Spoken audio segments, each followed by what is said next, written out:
He is honorable. He does many things in the community, and also he gets to the bottom of Martin Luther King's assassination. He really is a truth speaker.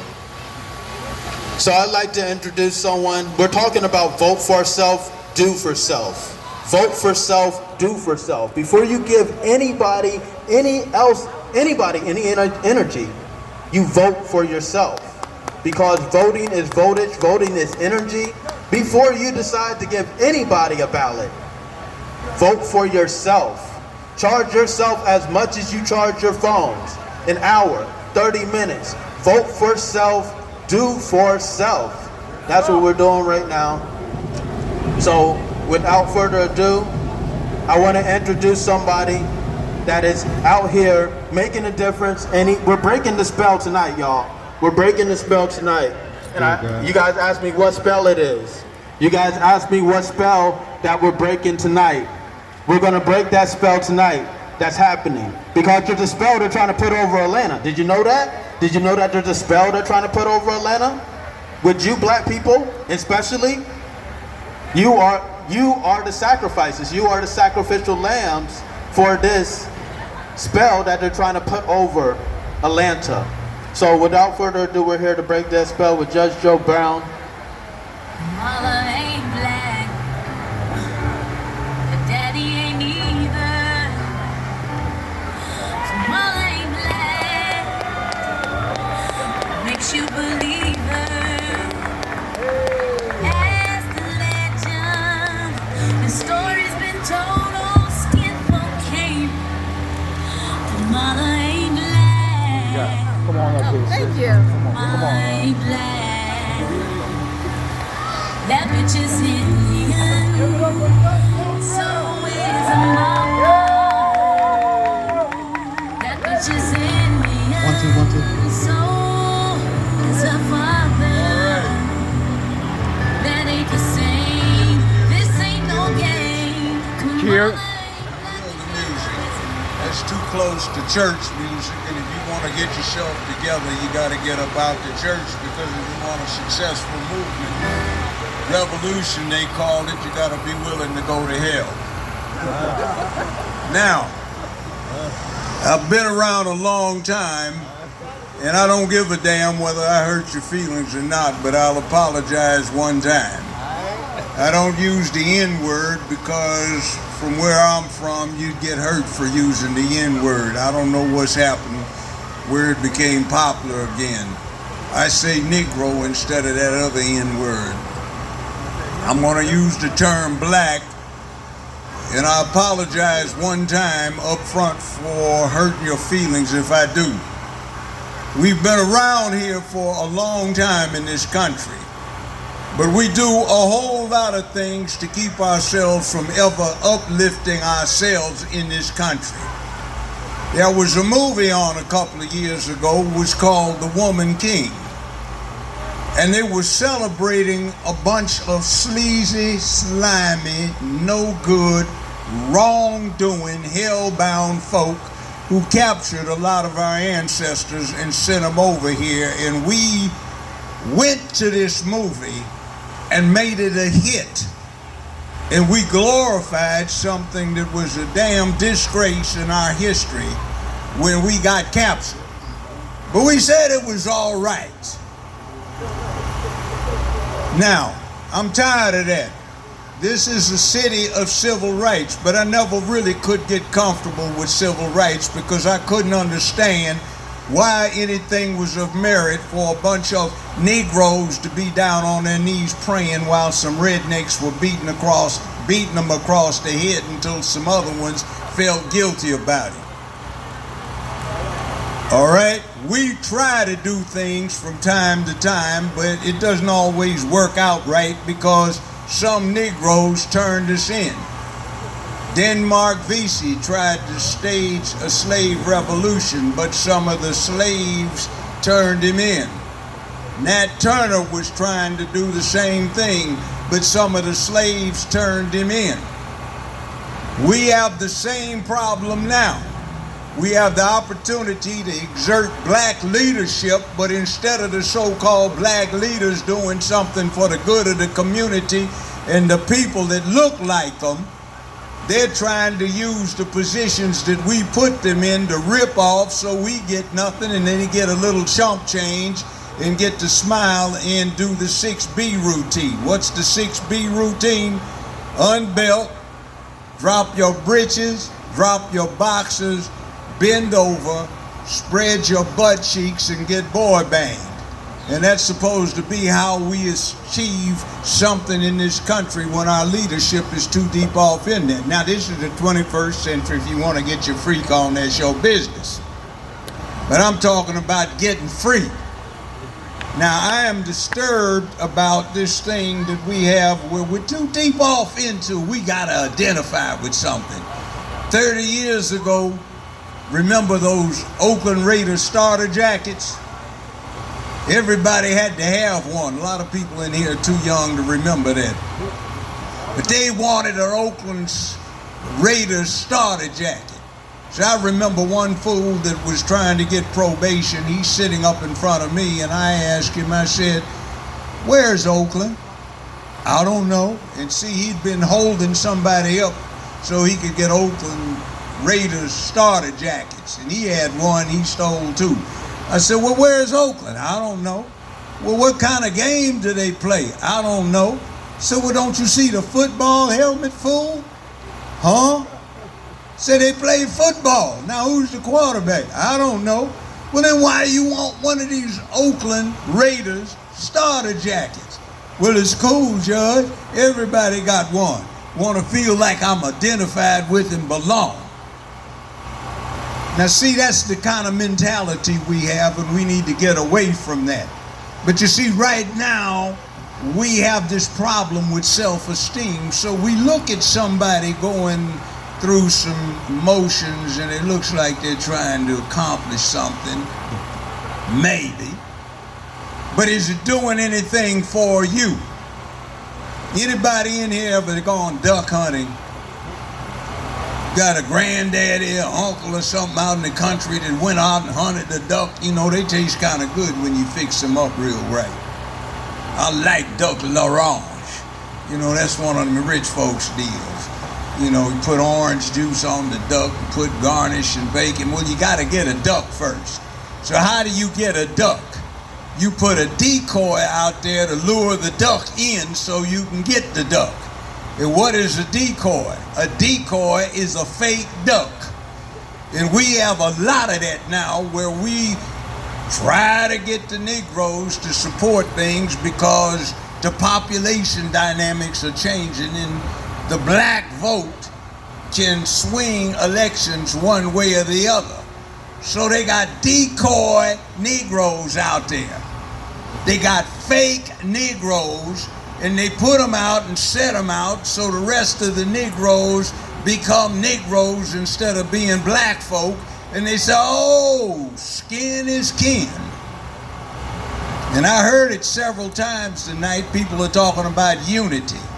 Well, let me tell you something about that. I know at least 17 people are dead now in the soil because we believed in unity back in the 60s. But some of these folk that we were unifying with were snitches, pimps, simps, informants, and agents, and sworn officers of those alphabet agencies that were not friends of ours.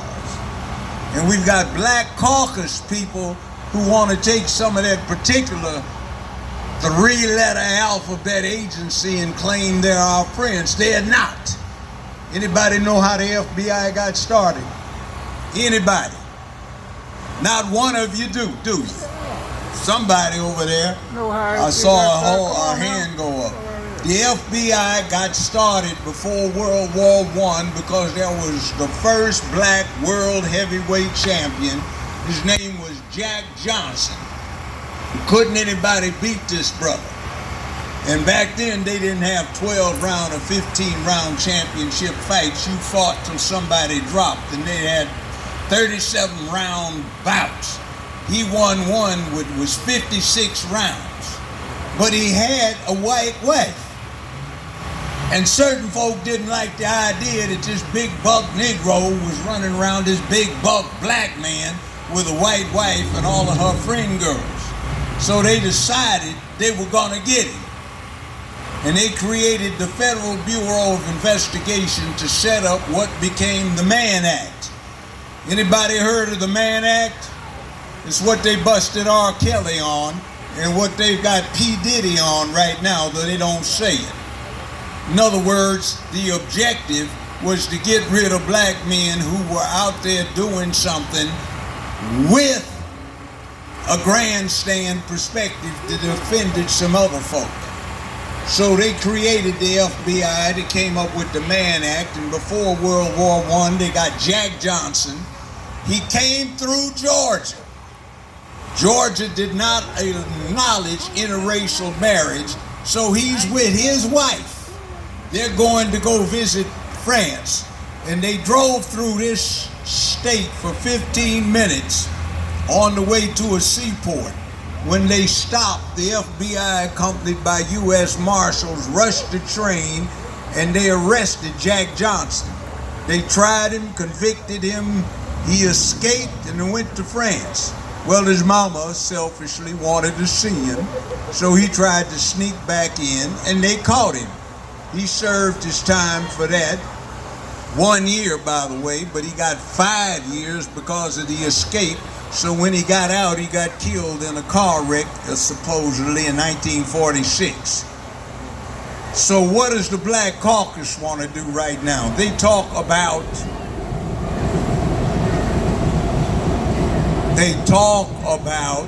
the FBI is going to help you out. I don't buy that. Not at all. Because I was the last judge on that James Earl Ray case, and I can tell you that J. Edgar Hoover, who by the way it turns out to be a black man again, another one of these things where we sell ourselves out, he was passing, got run out of Louisiana with his family by the Klan for trying to pass. He set it up. He ordered the ending of surveillance for 48 hours before King got assassinated. The FBI supplied the weapons, the ammunition. They recruited a 2-man hit team from Quantico, Virginia, where the Marines have a sniper school, right across the tarmac from an FBI training academy. They sent them to Memphis, and with the collaboration of some Negroes in Memphis, they killed King. Where do we go from there? Well, isn't the Black Caucus supposed to be helping us out? Do they? You got a Black Caucus member right here locally, and what's in front of the church that he's supposed to be pastor of? Who out there is laying around with nowhere to go, homeless, under lean-tos, cardboard shelters, but that same person is trying to deal with being friendly to illegals who have feloniously crashed the border. We don't have any problem with that. Anybody in here against reparations? Anybody in here against reparations? You would think the Black Caucus would be about reparations, wouldn't you? Do you know who the chairman of the Black Caucus's reparations committee is? A gay white Jew guy from Memphis, Tennessee named Steve Cohen. He's chairman of the Black Caucus's reparations committee. What the hell is wrong with that picture? Everything. Think about it. You don't get mad at that? You talking about reparations. How the hell you think you're gonna get it when the enemy is in charge of it? Why don't you ask these people some questions? This was supposed to be the center of everything. First time I came here was a little over 70 years ago. I wasn't but 5 or 6 years old. My parents were coming through here. Not too far from this place, some clowns tried to take my old man out. He was driving a DeSoto. I'm sitting in the back seat of the car. My mother's fooling around in the glove compartment. She used to like these little bitty Coca-Colas in the 6-ounce bottles that were really carbonated. She said, son, hold this for me. I had it propped up on my knee. Bullet came through the rear passenger door, shattered the bottom. I'm worried about my mother going off on me for breaking her coat. She was cool. She said, lay on the floor, son, it'll be all right. But the old man had been in the war. I saw how they're shooting at us. See, excitement. They fired 2 more bullets into the car. But that ain't nothing nice, and I haven't forgotten that. And every time I hear one of our people talking some of the stuff that we talk, and they don't understand that, I get angry. That's right. It's been a long time ago, but I get angry. I saw what happened when they built this airport out here. It was a nice opportunity for black business, but selfish Negroes didn't spread it around. And you know how some areas in Atlanta ain't too cool when it comes to economics? You know what I'm talking about. So why didn't these people spread it around instead of putting it all in their back pockets? They're scared to go out some places in this town. Oh, you know, you have to be very careful. It's dangerous out there. Yeah, that's your community. You're supposed to represent it, but you're scared to walk it. What's the matter with you? And then when you get in charge, you get to talking about they're picking on me because I am. All you're answering to is the voters, the black voters. So who are you getting picked on by when you rip off the black voters? You got some criminality going on in this town amongst your leadership. Why don't you do something about it? Oh, no. We can't do that because that would require some work. But we got to know everything about our favorite NBA team, NFL team, Atlanta Housewives. We got to know all those details. But we don't know anything about running a business. We buck dance, sing, and put on a show every time.